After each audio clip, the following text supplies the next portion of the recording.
জমিনে রাসূলের উপরে এত আক্রমণ, বৃষ্টির মতো পাথর মেরে রাসূলকে রক্তাক্ত করে ফেলেছে তায়েফের কাফেরের সন্তানেরা। আল্লাহ বরদাস্ত করতে পারেন নাই, বলে জিবরাইল যাও, রাসূলের শরীর মুবারকে মশা মাছি পড়া হারাম, ওই শরীরে পাথরের আঘাত, রক্ত পড়ে জুতা আটকায় গিয়েছে, যাও এখনই তায়েফের জমিন উল্টায় সব ধ্বংস করে দাও। জিবরাইল এসে নবীকে বলেন, ও নবী একটু অর্ডার দেন, তায়েফবাসীকে ধ্বংস করে দেই। নবী বলেন, খবরদার তায়েফের বেঈমানের মারিও না রে জিবরাইল, ওরা আমাকে চিনে না, আমি ইয়তীম, ওরা আমাকে জানে না আমি কত বড় দিলওয়ালা। দোয়া করি একদিন আমাকে চিনবে, দিনের কাজে ওদের সহযোগিতা পাওয়া যাবে। কাফেরেরা নবীরে মারে, নবী গালি দেয় না, বরং আল্লাহ অর্ডার দেয় মারার জন্য। নবী আবদার করে, মারিয়েন না। ও বরুরার জলমের মুসলমান, দুইটা পা ধরে বলেছে রে যুবক, ও পর্দার আড়ালের মা বোনেরা, ও বৃদ্ধ বাবাজি, ও ব্যবসায়ী বাবারা, কই রাসূলের আদর্শ, কই তোমার আদর্শ? কাফির আল্লাহ কয় মেরে ফেল, নবী বলে মারিও না। আর আজকে মুসলমান হইয়া মুসলমানের বিরুদ্ধে আন্দোলন করো, মুসলমান হইয়া মুসলমানের বিরুদ্ধে ষড়যন্ত্র করো, এটা রাসূলের ইশক মোহাব্বত যার আছে সে কখনো করতে পারে না। তুকু যাও সুন্নতে আহমদ কুজা বা মুহাম্মদ कैबुवत निस्बत तोरा मन अहब्बा सुन्नती कौले रसूल मजदाए का नमई हम कुन कबूल। কষ্ট হইতেছে আপনাদের? কোন দলের গোলাম হইেন না, আল্লাহর গোলাম হন। কোন ব্যক্তির আদর্শের গোলাম হয়েন না, রাসূলের আদর্শের গোলাম হন। কার আদর্শ? রাসূলের আদর্শ থেকে দামি কোন আদর্শ কারো কাছে আছে? রহমতের নবীর আদর্শ কত সুন্দর! রহমতের নবীর আদর্শ সারা জমিনে কোনোদিন শান্তি আসবে না। নবীর আদর্শ, জবানের হেফাজত করো, কাউকে গালি দিবা না। কেন? আমার নবীর হায়াতে কোনোদিন কাউকে একটা গালি দেন নাই। হাজারো গালি নবী শুনছেন, একটা গালির জবাবও নবীজি দেন নাই। কেমন মায়ার নবী আমার!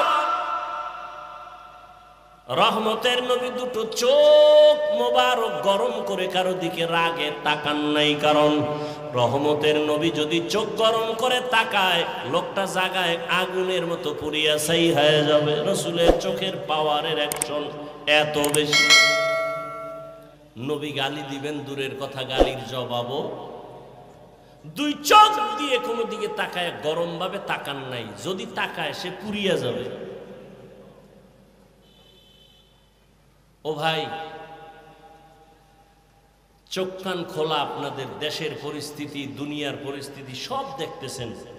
আজকে সব বিধর্মী একদিকে যাচ্ছে, মুসলমানদের উপরে নিষ্পেষণ, অত্যাচার, জুলুম। এ জমিন থেকে শুধু টার্গেট মুসলমানকে ধ্বংস করা। ফিলিস্তিনের জমিনে মুসলমানের অপরাধ কি? আসামের মুসলমানের কি অপরাধ? কাশ্মীরের মুসলমানের কি অন্যায়? কোনো অপরাধ নাই। সব বিধর্মী এক হয়েছে। ওদের বাহাদুরি টিকাইয়া রাখার জন্য ইসলাম বাধা। দুর্নীতিবাজের দুর্নীতির পথ পরিচালনার ক্ষেত্রে ইসলাম বাধা। চোরের জন্য চুরির পথে ইসলাম বাধা। জালেমের জুলুম করার পথে ইসলাম বাধা। এজন্য সব চোর, ডাকাত, দুর্নীতিবাজ, চাঁদাবাজ আর ধান্দাবাজ এরা ইসলাম চায় না। ইসলাম, অথচ মাইকেল বলবে ইসলাম শান্তির ধর্ম, সে মানে না।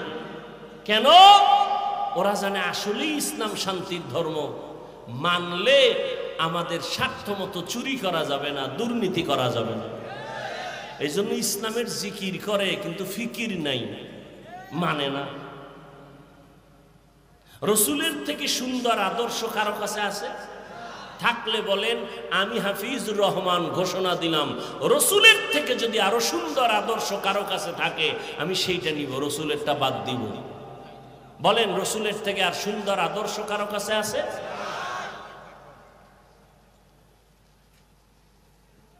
আল্লাহ হেদায়াত দান করুন। পৃথিবীতে একজন রাষ্ট্র পরিচালনাকারী রাজনীতিবিদ নেতা, আপনারা অনেকেই তার নাম জানেন, বাদশাহ হারুন রশিদ। জানেননি তার নাম? তিনি একদিকে রাষ্ট্র পরিচালনা করেন, রাজনীতিবিদ নেতা, অন্যদিকে আল্লাহ পাকের প্রিয় এক বুজুর্গ, আল্লাহর ওলি গোলাম। মুসলমানের ইতিহাস তো এমনই। বাদশাহ হারুন রশিদের ইতিহাস, মামুনুর রশিদের ইতিহাস, মোগলদের ইতিহাস। এরা একদিকে দেশ চালান, অপরদিকে রাতের বেলা তাহাজ্জুদে আল্লাহর কাছে সেজদায় পড়ে কাঁদেন।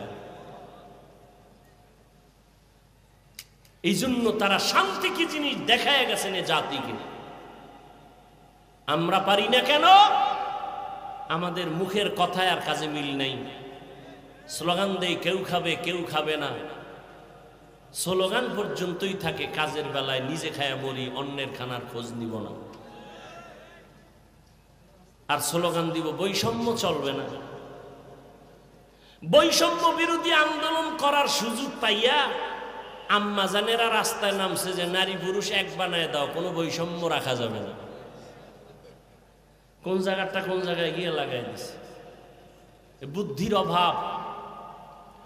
আবার কিছু চালাক এরা এদের সাথে তাল মিলায় বলে ইসলাম নারীর অধিকার দেয়নি, অথচ হাজার কোটিবার আল্লাহর জাতের কসম ইসলাম ছাড়া এ নারীর ইজ্জত সম্মান আর কেউ দেয়নি। সবাই করেছে নারীদের উপরে জুলুম, ইসলাম করেছে নারীর উপরে ইনসাফ। বাদশাহ হারুন রশিদ বড় বুজুর্গ, দেশ পরিচালনা করেন। তিনি একদিন তার রাজপ্রাসাদে দেশের বড় বড় আলেমদের দাওয়াত দিলেন, দুপুর বেলার খানার দাওয়াত। বয়ান শুনলে ডিস্টার্ব করা যাবে না, না হয় আমি মোনাজাত দিয়ে চলে যাব। হেদায়েতের মালিককে, কোনো ব্যক্তির হাতে হেদায়াত নাই, বাকি ডিস্টার্ব করবেন না। ওলামায়ে কেরামদের রাজপ্রাসাদে ডাক দিলেন, খানা দানা সুন্দর ভিআইপি আপ্যায়ন করাইয়া বাদশাহ হারুন রশিদ বললেন, মেহমানদারি যথার্থ হয়েছে তো? বলে আলহামদুলিল্লাহ।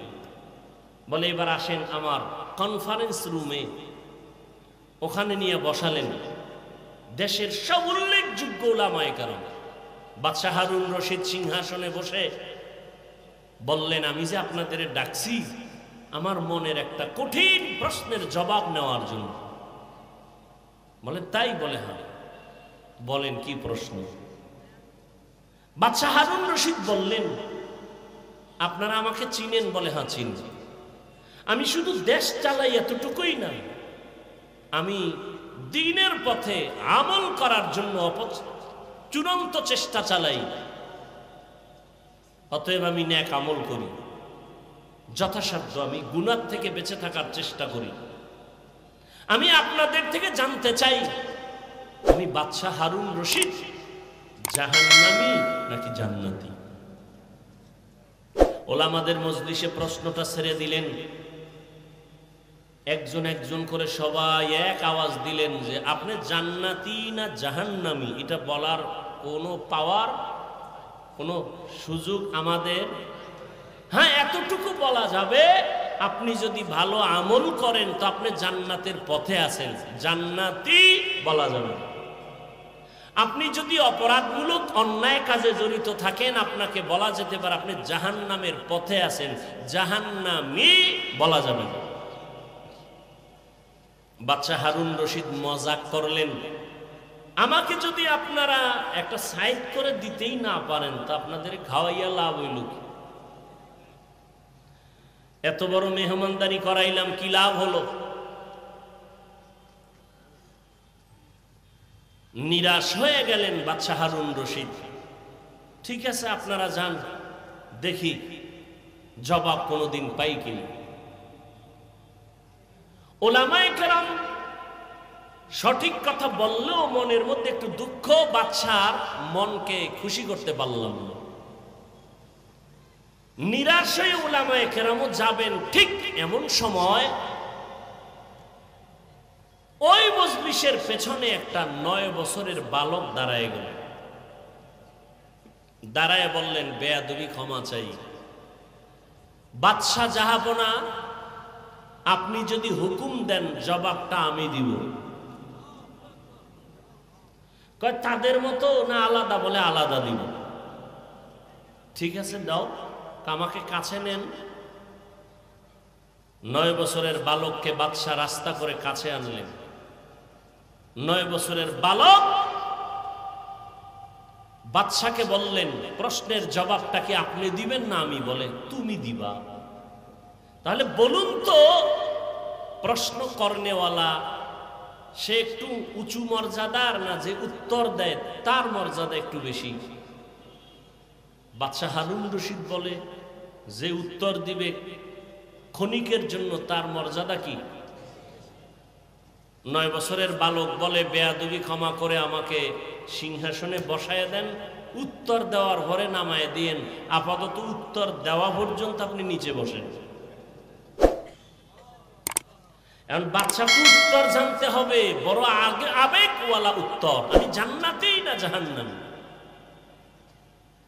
এখন বাদশা যেহেতু জবাব চায় আর সব আলেমরা তাকায় আছে, এই ছোট বাচ্চা কি বলবো? ওই যে শুরুতে বলছিলাম, বান্দা চাইলে কিছুই, আল্লাহ চাইলে। বাচ্চা হারুন রশিদ চাইছিল আলেমরা জবাব দিবে, কিন্তু আল্লাহ চাইছে বাচ্চারে দিয়ে জবাব দেওয়া, রেডিও। বাদশা কয় ঠিক আছে, এই প্রহরী না, আমাকে নিচে বিছানা দাও, বাচ্চাকে সিংহাসনে বসাও। 9 বছরের বালকের সিংহাসনে বসায় দিল, বাদশা হারুন রশিদ নিচে বসল। 9 বছরের বালক হারুন রশিদের সিংহাসনে বসিয়া জবাব দেওয়ার আগে বলে, এলেমের মর্যাদা তো এমনই হয়। কিসের মর্যাদা?